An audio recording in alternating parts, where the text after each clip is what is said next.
Okay, great to finally, kind of have an opponent to prepare for. I think our guys have a great appreciation for an understanding for how well you need to play in this thing.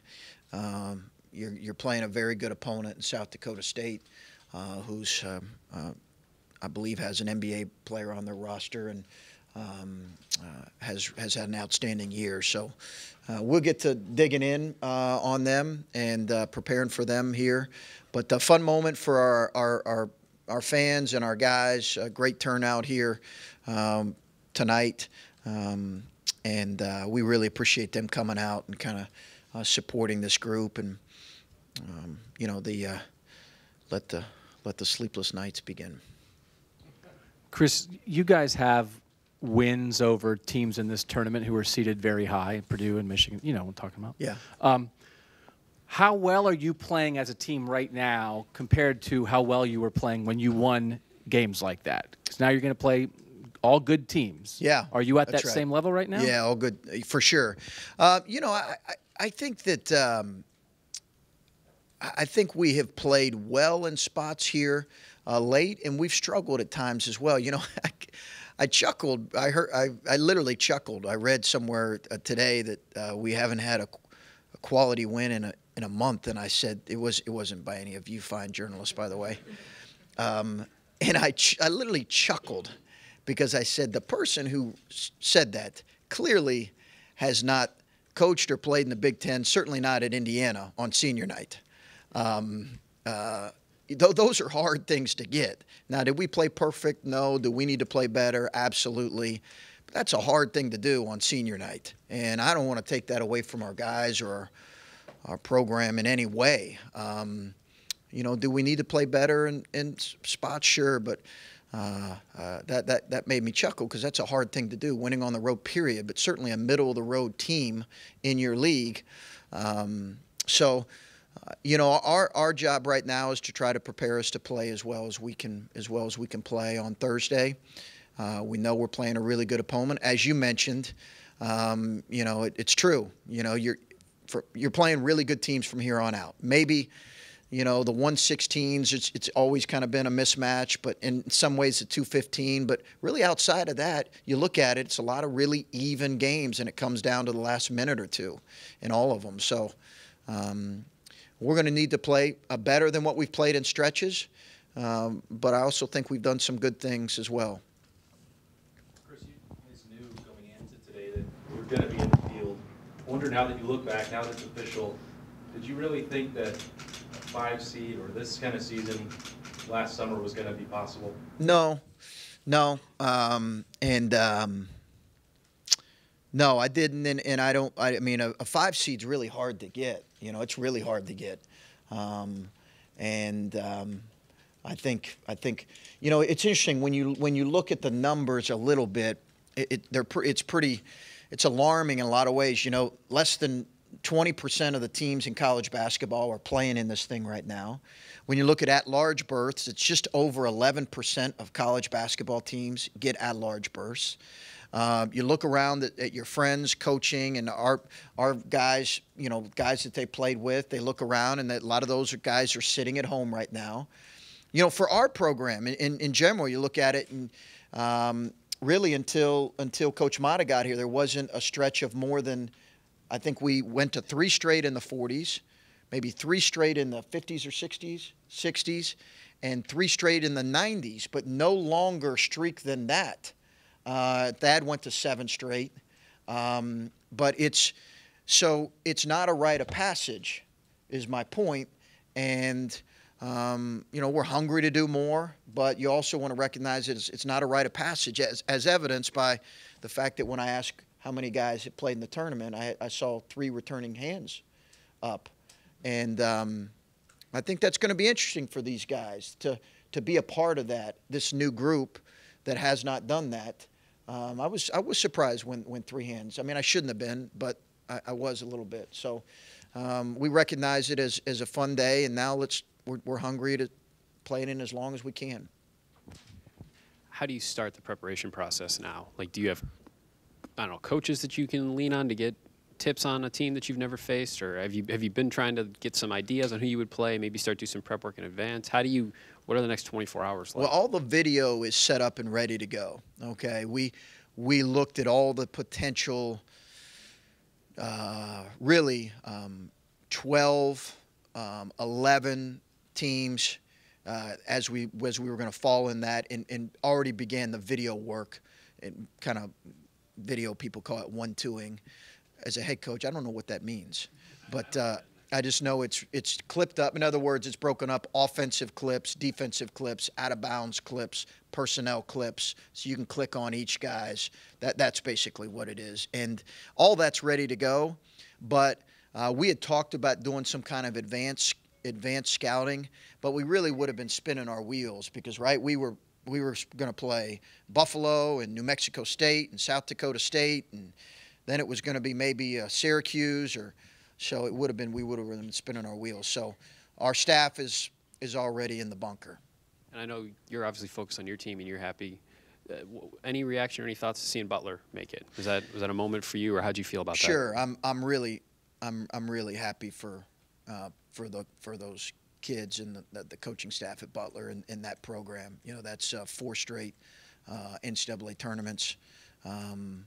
I'm really happy for that group, and excited for them, and excited to see them in the tournament and see how things go. I'm proud of them and happy for them. You mentioned the advanced scouting. Do you go any further than South Dakota State when you look at the other side of your bracket, who you could play if you win, or do you just focus strictly on South Dakota State? Yeah, most of our preparation will be for South Dakota State. Most of all of it, but we'll have. I think I told you maybe last time we were together that somebody said they do kind of 75 and 25. I think most people prepare for, you got to try to win that first one, and we have great respect for. I mean, look at the numbers of South Dakota State; it's really impressive. So we'll prepare for that, but we'll also have staff that will look at who we could potentially play in the other one. What has this last week just been like with this extended layoff? How have you seen your team respond, and how do you feel they're prepared for this week? It's been good. I think it was good to go and scrimmage at a different place the other night and have a meal together and just spend some time together. We actually had a bus issue, so we had to hop in coaches' cars and drive over there together. So I had JT in running co-pilot with me, and the Wessons and CJ in the third row, and so 45 minutes you get a chance to actually talk to your guys and spend some time with them on a different level. And so we just loaded up and caravanned out there, and that was a good thing. We need good days of preparation here. Caleb fits in the third row. Did I say Caleb? CJ was third row. Caleb was right behind JT. You guys obviously have not played since the 2nd, but South Dakota State has not played since the 6th, I think, is when they wrapped up their tournament. Is that right? Is there anything nice about knowing you're playing a team that's kind of been off as long as you have, as opposed to playing someone who is playing this weekend? Yeah, I suppose it's better maybe than not, but at the end of the day, I don't know how much that all factors in. But I am kind of anxious to see what I feel like after the fact, kind of how that may or may not affect us. But yeah, I mean, I think in a perfect world, you kind of, I've seen it. The only negative thing I've seen is I saw Seton Hall a couple years ago win the Big East tournament on a Sunday, and then have to go out west to play like 4 days later, and I thought that was hard for them. And then you talked about before a couple weeks ago, really, about like no matter what happens, this has been a successful season just because of how much you guys have, I guess, overcome the expectations. But some of the things you've done, like the senior day and today, have felt very much like celebrations of what you guys have accomplished. And I'm just curious, like, how you get the players past the fact that you're allowed to celebrate what you've done already, but there's still, work at hand to be done. Yeah, good question. We talked about that point, Bill. Like, it's not. This is really more about your kind of basketball community kind of getting to know your guys on a different level. And I don't think there's any complacency within our guys in any way. I think they understand we're going to have to play very well. I think they're very hungry for more. You know, I understand your question and your point, but you know, we've done a similar thing in the past. I've not really sensed that our guys were, you know, complacent or satisfied. I think they're hungry to do more. And listen, we're going to have plenty of people that are going to. We're an easy upset pick, I'm sure, and we're going to have plenty of people that are going to go in that direction. And you know, we've got a lot to prove. At the end of the day, we hopefully can go out there and perform and play well. But you know, we talked to our guys about that, and I didn't sense for one bit that they were. I mean, this wasn't their idea to do it, and I didn't think for one second that they're saying, okay, hey, we're satisfied with where we're at. Chris, is the pressure off or is the pressure on? Is it all kind of gravy from here now that you're in after? No, yeah, good question. No, I really think that what sometimes is hard for people to understand, or maybe not, is that the expectations and the pressure that you feel as a coach, it's you know, maybe from the outside, it's never greater than what you feel internally. It just never is. You know, if you're trying to achieve things, like no one feels it greater than we do, and no one wants it more or expects more than we do.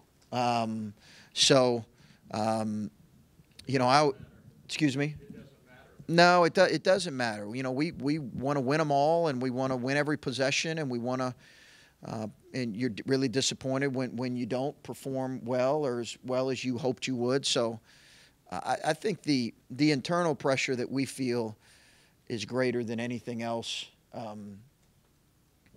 you know, anyone from the outside. You can acknowledge the fact that we have done a lot of really fun, good things this year and still be as driven as we were on opening night to extend this as long as we can extend it. Chris, when I asked earlier about that 5 seed there, did you come into this year with, I don't know, a feeling of what the ceiling for this team could be, or was it just a matter of getting to the tournament? I wonder just, you know, how you saw that evolve to the point where today you got in, you knew that you were going to be in that top half of the field.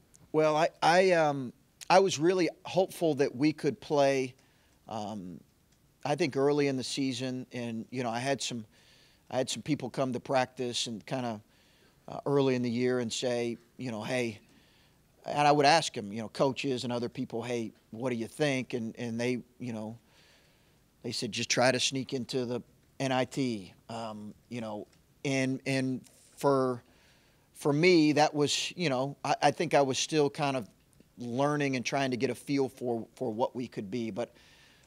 Once I got to know JT and Dakota and those guys, I was hoping that we could play in some type of postseason. And I knew, you know, how hard it is to get into this field, and I just wasn't sure. But I was hopeful that the season wouldn't end after the Big Ten tournament in February, and you know, fortunately, it didn't. Dakota said this past week was more like a tune-up than a reset in practice.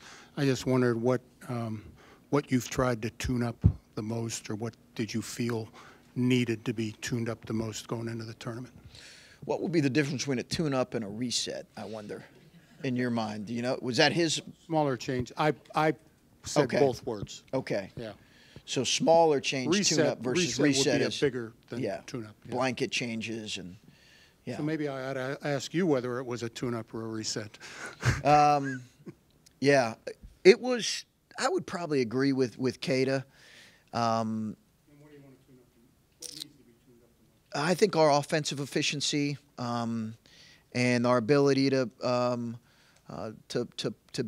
be more efficient on the offensive end, and I think really both ends, really defensively and offensively, we're trying to tune up and on a few things. That was Go ahead. Okay. Does tournament play versus regular season play demand more from one end or the other? Does tournament play maybe demand that your offense be more tuned up than over an 18-game or 30-game regular season? I have found that in tournament play, you really have to be efficient in both areas. Sorry to kind of give like not one or the other, but Virginia beat us a couple years ago, and we couldn't stop them.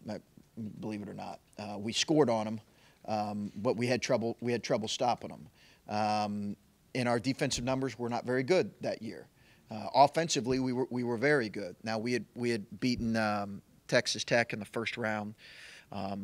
I just think in order to have a chance to advance in this tournament, you really need to be efficient in both areas. You have to be able to stop people consistently, and then you have to be efficient offensively. You look at the teams that advance; most of them are top, 20 in both offensive and defensive efficiency. And I think if you're slanted one way or the other, you're susceptible. You're a little susceptible. You can't win in this tournament and not be able to score, And then again, in tournament play, guard play is really critical. Your guards. You look around all these tournaments right now, and all these kind of late game heroics. What's usually happen? A guard's making a play late in the game to win the game. Coach, you said that your scouting report this week will be about a 75-25 split between the first and... Well, that's what someone said to me they do. I think our focus will be primarily, I would say, I don't know if I put a percentage, primarily on, almost exclusively on South Dakota State. Okay. I don't know if you guys are focusing at all. I don't know what your guys' split is going to be, but just what were your thoughts when you saw Gonzaga pop up right below you guys as a possible opponent here in the round of 32 if you advance, just with a team that you guys kind of struggled with against? I mean, I know you guys are a different team now, but just what was going through your mind when you saw them pop up and you're right below you? I didn't give a whole lot of thought to it because I just was focused on that who our next opponent was. They're obviously really, really good. I think they're one of the best teams in the country, and I think they're one of the best teams, and certainly one of the, maybe the best or one of the best teams we played. But we had a lot of work to do, and I'm sure they feel the same way about even moving forward. So our focus is completely on South Dakota State. You've made the NCAA tournament all 4 years, head coach at this level, right? Yeah. Yes, sir. Right. I'm just curious about the idea. I guess your first year at Butler as an assistant, you guys didn't make it. We did not. Like this day, right? You were talking about it's not something you assume here. This is a really good program, but it's not like Ohio State's made it every year. Do you remember at Butler, like you got that, you're an assistant at Butler, and you guys, what's it like on Selection Sunday when you're not even in the mix? It's miserable. Now that was a really hard year because 4 and 14 and 14 and 17, and a program that had been pretty consistent in their approach. But it's amazing. As good of a program as we've been, Ohio State's been. I was surprised when I saw just a string of 3 straight. Thad's run of 7 straight. I kind of was aware of that. But I was a little bit surprised at that. And then you hear, like, what was Wisconsin's number this year? Like 19 straight or what's, like, it's crazy. Like those are crazy numbers. It's an crazy level of consistency there. It's miserable when you're not in this thing. And I think even teams that I thought Nebraska deserved to be in, as well as Penn State, they'll probably have to deal, because they were right on the cusp, I think. They'll have to deal with now getting ready for the NIT and preparing, and they'll have to get their guys back ready for that. It is it's a party that, I told our guys, if you ever were in high school and there was a big party on campus, it was kind of the party, the thing happening, and somehow you didn't get an invite, how'd you feel? And, of course, they all got invited to all the parties. So we as sports writers, we can relate to that. I should have asked you guys You're bringing that it home right now, man. Yeah, this is a much better group to ask that question to. I'm kidding. I'm kidding. Okay. Yeah, I'm kidding. Yeah. But yeah, that's what this is. It's the part Yeah. the whole country's watching, and if you're not part of it, it stinks. Yes, absolutely. Absolutely. You said that you thought maybe sneak into the NIT at the beginning of the season. Then you got to know JT and Dakota, and that feelings start to change. When at this point in the season did you think an NCAA tournament was a realistic possibility? Michigan State. Yeah, I think Michigan State, because it was. I knew the win against Michigan would hold. You know, there's wins that you have as a coach where you're like, okay, that one's. Last year we beat Arizona in the won the Las Vegas tournament out there when we were at Butler, and that was, you finish that and you're excited and you're celebrating with your team and getting the trophy, and you're like, okay, that's going to stand up at the end of the year, and it's probably going to move us up a seed line or two. And I felt that when we beat Michigan that's going to hold, be a really quality win. But we hadn't done a whole lot in terms of that. We hadn't done it in non-conference. So I think after the Michigan State win, you felt like, okay, this one's going to hold too. So now you got a couple that you can kind of hang your hat on, and now you've got a chance. Did you find yourself at that point coaching any differently or approaching anything any differently when suddenly that's in your mind now when it wasn't before? Did that change anything for you and how you approach this team? It did not. It did not change anything at all, Adam. We were just focused on really the task at hand and daily improvement. But if you said, hey, when did you start to believe that this could be a possibility, not a given, or not, I don't know what game that was in Big Ten play, the 6th or the 7th game or something maybe. But it was because you're still looking and saying, hey, you got 2/3 of the Big Ten left. But it was at that point that you realize, okay, maybe this is a possibility. So here we are. Okay, thanks.